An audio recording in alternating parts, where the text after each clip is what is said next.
What's up, everyone? It is your girl Gel Beauty 87 here, aka Grace, and today we're gonna get into my best foundation and concealer of 2022. So I got quite a few foundations and concealers because we know me, I'm always trying out a million complexion products, and I actually liked quite a few things I tried this year. And I did have some things I just thought were okay that I didn't think were great, but they weren't bad enough for me to put in the, you know, like worst of 2022, so you won't see them.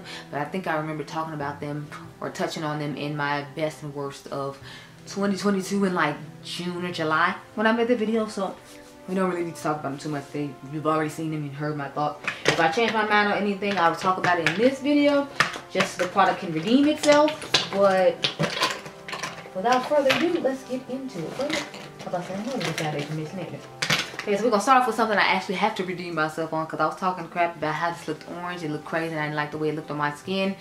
And I found a way to fix that. I told you I was going to try and fix it that way. So I did end up fixing it that way. And that's how I got to be in this video. Because, of course, it's a matte foundation. I have oily combination skin. So we love a matte foundation here. Especially when it's like soft matte, somewhat natural looking. I like the more satin, natural looking finish. Not necessarily the, you know, super matte face like we used to back in the day. But this is the Dior Forever Transfer Proof 24-Hour Foundation. High Performance Concentrated Floral Skincare with Sunscreen Broad Spectrum SPF 15 foundation from Dior. This is the shade 6N. I wear the shade 6N in all Dior foundation. If anyone was curious, I really like the Dior Backstage line a whole lot better though, because I find that the neutrals in that line don't have this red undertone that they seem to have in the regular Dior line. So if you don't want to have to deal with mixing a yellow pigment in to make it work better and look more natural on your skin tone, if you wear the same shade that I do, you might want to skip on this and go ahead and get the Dior Backstage and just use the shade 6N, because that looks truly neutral and you can make it work better for you. With this one, you do have to put in a little bit more work, but I think it's worth it. It's just, you know, you have to put in the work, and I want to put it up front with you. So I ended up liking it after I put in the work, but I didn't like the fact I had to put in the work with other Dior products. I don't have to, but I liked it enough to put it in, so clearly I like it just fine. Next, I have the Lancome Tint Idol Ultra Wear Care and Glow. I have the shade 510 Neutral. Somebody else told me I should try a different shade instead of this one. I forgot in the comment section which one they told me, but I was like, I already have this one, so we just gonna put this on the face and go. I like the formula of this. This is actually the first Lancome foundation I've truly liked and found to be a favorite for me. Like, I had Tint Idol. I was never a fan of Tint Idol, the original Tint Idol. The new one they came out with, I liked a little bit better than this one, the one that has the purple lid on top of it. And then they finally came out with one that I truly liked. I like this one the best out of all the Lancome foundations I have tried. The other two were just meh, like they didn't do anything special for me, but this one I really liked, so that's why I got included in this one. I've heard it being compared to that new Hourglass foundation. I haven't tried the Hourglass foundation. If y'all don't know, I don't really try to rock with Hourglass like that, because it took them how many years to make the face palette that actually works for some of my skin tone, and that was only after the people that they were making the face palettes for told them it was enough and they need to make them for everyone, and they stopped buying them. So it's like that shows that you weren't really committed to doing it until it actually affected your money, which means you didn't care, so you can keep the fakeness. And that's why I didn't personally try it and don't plan on trying a whole lot more stuff that they have. I did end up breaking down and buying the face palettes to try for you all, but I mean, I'll do stuff like that sometimes, but it's like some stuff I'm just not in. Since a complexion product is something I want to use and get a lot of use out because I love complexion so much, I didn't want to even waste my money investing time in making a video for that when I'm not really impressed with them. I ended up putting the Hourglass palette in like a other random video of other stuff I tried, just so you get an idea of how the formula worked, but I didn't even give it a dedicated video. That's how concerned I was. But back to this, I hear it compared to that, and I hear, if I remember correctly, I believe that Stephanie or Bad Beauty here on YouTube said she liked this one better than that one. Don't quote me, but this is the first Lancome foundation I have like truly liked, so I wanted to make sure I put it in here. Because unlike everybody else who's obsessed with Tint Idol, I wasn't impressed with it. So next, of course, y'all know I had the Yummy Skin in here.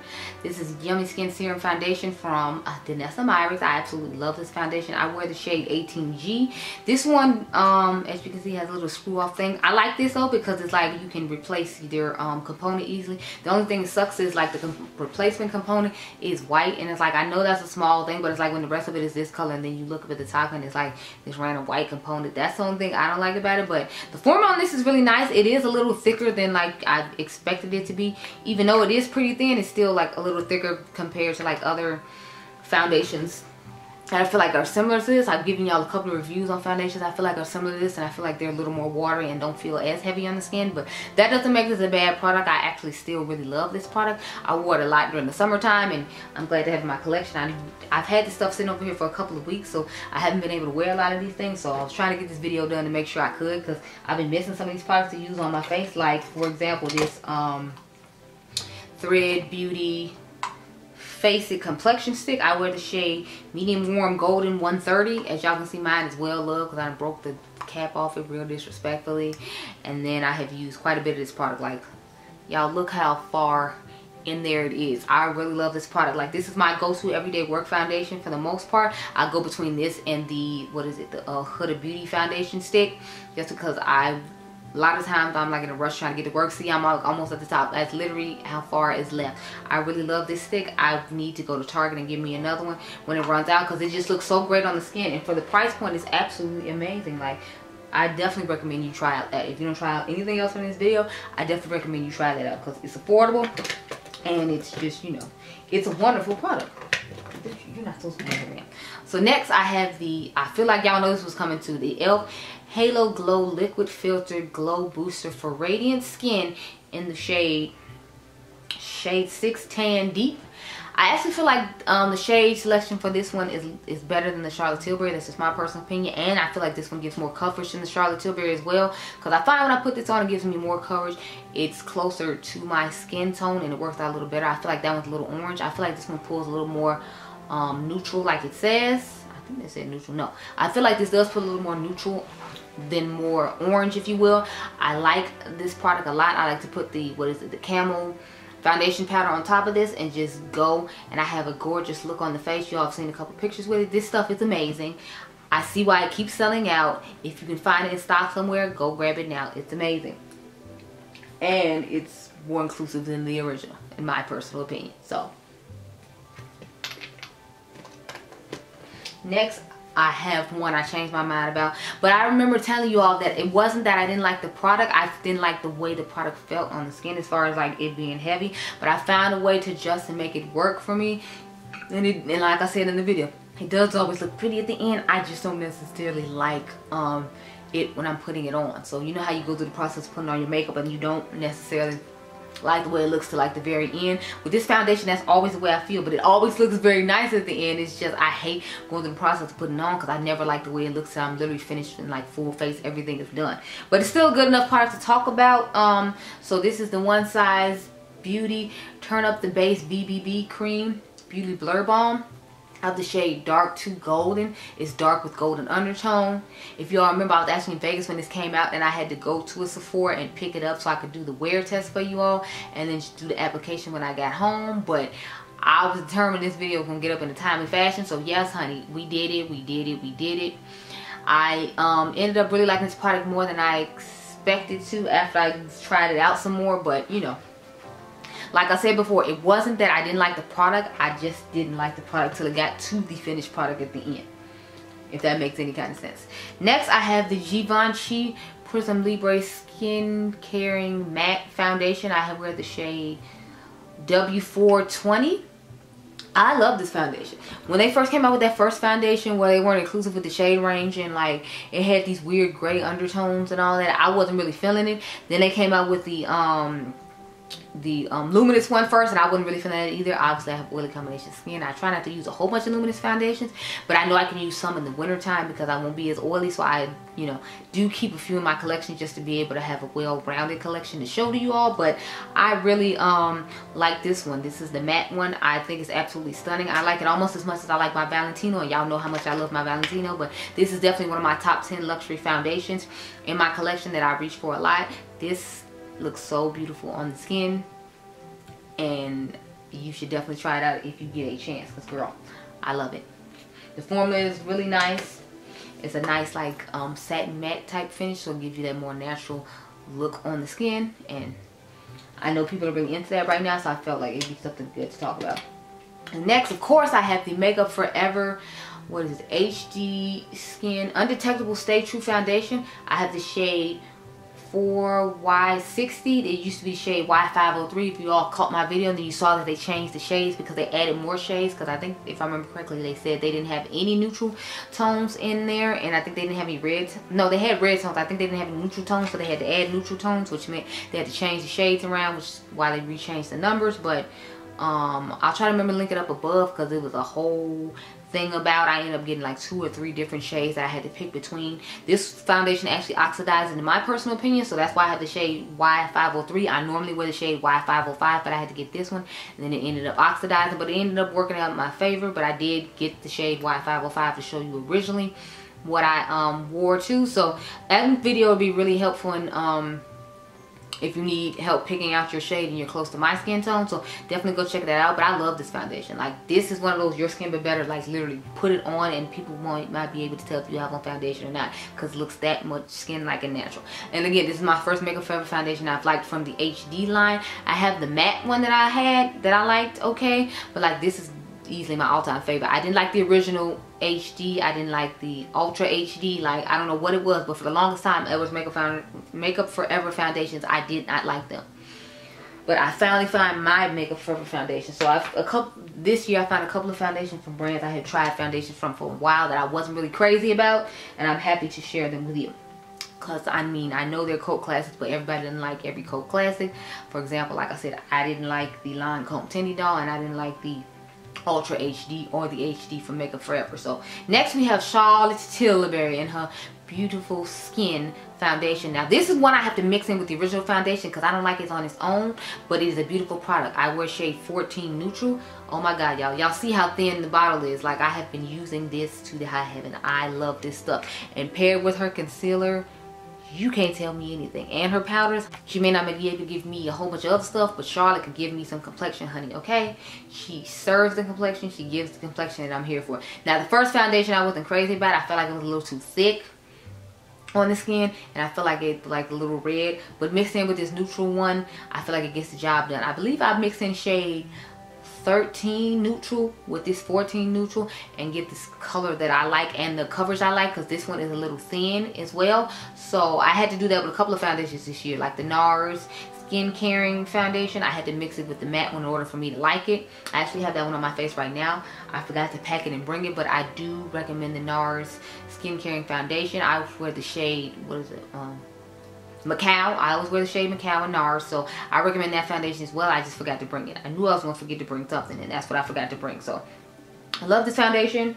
I know a lot of people said they didn't like it because they didn't like the way it looked on the skin, but I like the way it looks just fine. So that's just me though. Anyway, let's go on to the last two foundations. So I have the House Labs, what is this called? Trio Clone Skin Tech foundation. Okay, y'all, so I was saying I wear the shade, what is this, 470 medium deep cool. So if you all remember, a lot of influencers were telling you that if you're gonna buy this foundation, you need to make sure you buy the cool tones if you're a warm tone, and you buy the warm tone if you're a cool tone, because they did kind of like ABH did with their foundation when they came out with it.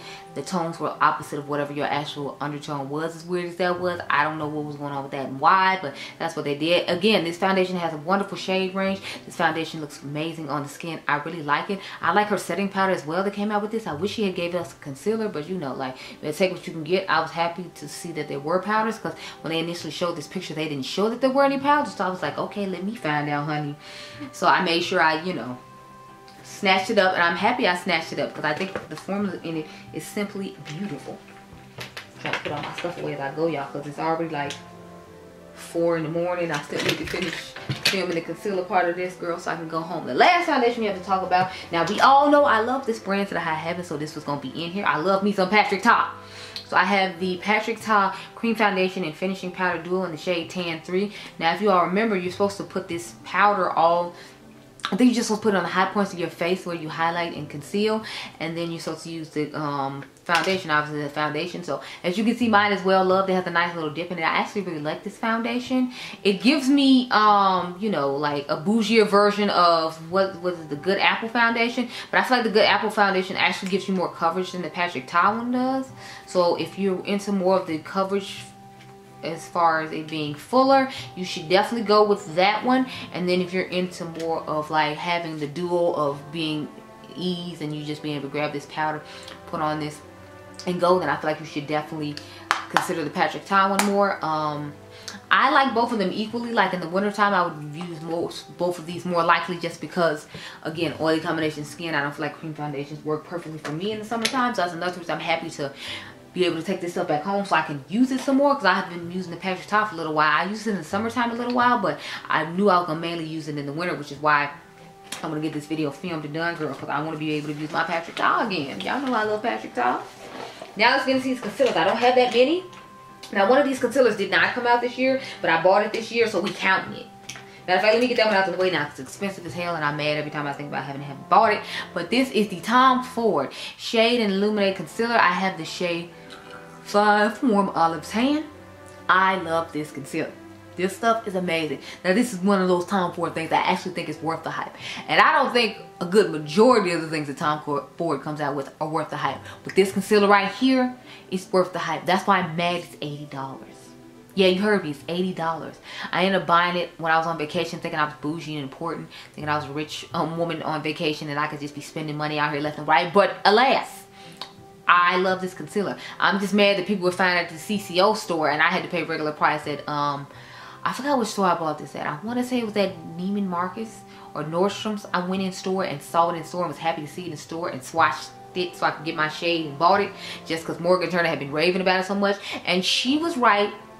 But I know she's a Tom Ford lover, so I had to go investigate for myself before I just went ahead and, you know, was like, okay, Morgan said it's wonderful, because she likes a lot of them quads, and I be looking them quads sideways. Like, girl, you realize there's the other stuff out here that does just as nice, and they not charging $1 million for it, right? So I don't, a lot of times I don't think these quads are worth like the coins at all. Next, I have an influencer brand I absolutely love. Y'all know I love this influencer to death. I feel like she gives such positive and encouraging words to her followers. I love her story behind her makeup line, and this launch in which I'm talking about, she explained how she was younger and how, you know, people make fun of her because of the circles underneath her eyes, and she grabbed this yellow concealer in her mom's purse, and then she decided that to put it on, and people started making fun of her and started talking about her. So of course you should know I'm talking about Mented Cosmetics. I have the Wide Awake collection. This is the concealer in the shade Honey Roast.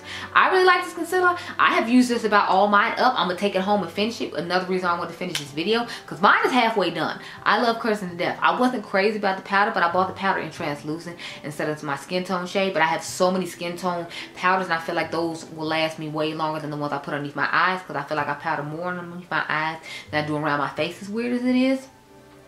Especially since I constantly have to repowder underneath my eyes when I do eye looks all day. So that's why I got the translucent one. I wasn't crazy about it. It wasn't bad. It's just, I'm not really big on translucent powders. I wish she had made like a yellow one for people my skin tone. And I think I'd like that a little bit better. But alas, the concealer, top notch. And the metal applicator, that's why I opened it to show y'all and then didn't show a damn thing. But I like the fact that it has the metal applicator, because it does feel nice and cool underneath the eyes and help that out. The only thing I hate about the metal applicator is when I go to put it on the rest of my face, I find it annoying and it feels like it's rubbing across and irritating me. But remember, I have oily combination skin, so my skin's probably already feeling oily, and I just like that weird slipperiness that it gives over there. It's dry underneath my eyes, but it's like oily on the rest of my face, so that's why I find that difficult to use in those parts. So I'll usually just use that concealer underneath my eyes and then use a different one on my face, because I don't like having to deal with all the extraness. So let's get into a couple of affordable ones. Since we're on like the mid-style train, I want to show you that I do have some affordable options as well. So of course y'all know the Sephora Best Skin Ever concealer was going to be in here. This concealer is absolutely amazing. I got the last shade in store when they had the last Sephora sale. I have the shade 44Y. Oh my goodness, y'all, I love this concealer. I used this to the high heavens too, but I had to bring it here for the video, so I had to take it out because I have been using this for a good little while. I absolutely love it. I definitely recommend that you pick this up, especially when they have their 30% off sale. Whenever you want to try some Sephora, when they have the 30% off sale, girl, you better grab it, reach it, snatch it, go get it, because it's good quality as it is, but then having that extra deal is just even better. I had this foundation. I didn't like the shade I had. I felt like it still looked red even though it claimed it was yellow, so I still haven't found a shade I feel like works perfectly for me. I'm gonna have to go through my makeup, because I think I still have it here. Don't quote me, I honestly don't remember. I don't remember where it is, because it turned me off with the red undertone to it, even though it said it was a yellow undertone. So I was hesitant to get this, which is why I didn't get it when it first came out. But the concealer helps redeem that best skin ever line. Because at first I was like, best skin ever, girl. My skin ain't red, but it's red with this. So I don't know what you're talking about, best skin ever. No. The next one I have to talk about, of course, y'all know, again, LYS is out here killing it this year with all these lovely products. I got the LYS Triple Fix Full Coverage Brightening Concealer. I didn't put the foundation in here, even though I tried it this year and it's amazing. But I didn't put it in here because I had already... because it came out last year. But this is in the shade DG3. The only thing I will say, a lot of people hate this, and I do too, how small the component is. Because maybe in the future they won't have this little bitty tiny spot to pull it out of, because it's like, it's really hard to get it in and out of there. And I'm gonna be scared I'm gonna break the top off it. So that's the only thing I have to say bad about this. Literally everything else is perfect. It gives me that yellow color that I like underneath the eyes. It looks really similar to the Marc Jacobs concealer I love so much, the caffeine one that they came out with, that they ended up discontinuing when, you know, the Marc Jacobs Beauty disappeared or got bought by Estee Lauder, if I remember correctly. I don't remember. But yeah, I really, really love this concealer and the shade, and it is beautiful underneath the eyes, especially with their powder. Like, chef's kiss match made in heaven. You need to get your hands on that concealer. Okay, we only got 4 more concealers to go. Now, I don't remember if this concealer came out this year or not. I swore it did though. And I just ended up putting in a video with some other new products that I got at the same time. And that's why I don't have a dedicated video. Because I went and looked through all my videos to make sure that all the stuff I was talking about was new. But this one slipped through the cracks, so I'm thinking I combined it with something else, and that's why I don't remember it on its own. Anyway, this is the One Size Turn Up the Base Butter Silk Concealer. I have the shade Dark 3G, so it's Dark 3 Golden. I really love this concealer with his powder from MAC or his powder on its own and the foundation. Like, they look absolutely stunning. Like, Patrick kills it when it comes to complexion. That's why whenever he comes out with complexion, I always want to try it. I'm always interested in it. I actually have his other foundation powder, spoiler alert, in the next video coming up with all the powders, just because I absolutely love that as well. It's absolutely stunning. It's absolutely amazing. It's absolutely wonderful. I love Patrick's products. They are so amazing. It's only, I think, like one thing I tried that I did not like this year, but you already saw it in the other video. You'll see it in the video at the end of the year too, because I know everybody doesn't watch everything and you're expecting to see everything I tried this year in the video. So I'm reiterating some things in some videos just because, you know, you're expecting to see it. So the next one I have, this was a change, a heart change of mind thing. When I first got it, I bought a shade that was close to my skin tone, which is why I ended up not liking the product. I told you all in that video actually got a lot of dislikes because I guess a whole bunch of other people liked it. So they would look at me like I was crazy, but I was giving my honest opinion at the time based upon what I had tried. So I'm talking about the KVD Good Apple Concealer. I have the shade Tan 162. This shade works so much better for me than the one I got. The one I got was too close to my skin tone. Y'all know I like a bright under eye and like to be brightly highlighted. So the fact that it was too close to my skin tone was what's making me be turned off from it. But the product is really nice. It gives nice, good coverage, and I am very, very impressed by this. I used it quite a bit with the foundation this year, and I used it with the Patrick Ta foundation too, because I thought that they would be a good match and it would give more coverage, because if, like I just said in this video, the Patrick Ta doesn't give you as much coverage as the Good Apple. So I figured the concealer would make up for that, and it does a beautiful job. So if you want to try it, I do recommend it. It's just, at the time, I got the wrong shade and I was feeling some type of way, okay? So the last two concealers I have to talk about, you can buy at Sephora as well. So I have the Huda Beauty Luminous, Full Filter Luminous Matte Concealer in the shade Crumble 7-1 Neutral. So in the foundation, I always wear the shade 500G Mocha, but I got this concealer in Crumble. I don't remember what shade I had in the original concealer and with the metal tab on it that you're supposed to put underneath your eyes, but I love this concealer. Like, it doesn't look luminous underneath the eyes where it is. It does have a matte, I guess it's supposed to be like glitterish not glitterish particles, but you know, like reflective particle looking luminosity underneath the eye to kind of brighten it up, if you will, and then you can put like a nice powder underneath it. It doesn't honestly give a luminous feeling in my personal opinion, at least in the sense of glittery traditional looking. It gives really good coverage. It blends nicely onto the skin. It's just a beautiful product to have. The last concealer I have to talk about is the Charlotte Tilbury Beautiful Skin Radiant Concealer. I have the shade 11.75 Tan. Y'all remember when I first bought this, I was scared because I was like, the shade looks really light in the container. But it actually worked out nicely, but y'all know I like a brighter under eye. If you want a deeper one, I think I have the shade 13 in the bathroom, and that's a little bit deeper and a little bit nicer if you're not into a bright highlight like I am. But I was fine with this bright highlight. I love this concealer, and I'm glad to be able to take it home so I can use this more. It looks really beautiful underneath the skin. It kind of gives the vibes of the Huda Beauty one like I talked about, except obviously it's a little brighter because it's lighter than that one. But those are all the products I had to talk about as far as complexion goes. I'll do powders in a separate video, and primers and skincare are going to be a separate video by themselves. So I hope you all enjoyed this video. Remember, you all are diamonds. Comment down below and tell me if you tried any of these products and what you thought of them, and I'll catch you guys in the next one. Be blessed, girl. Bye.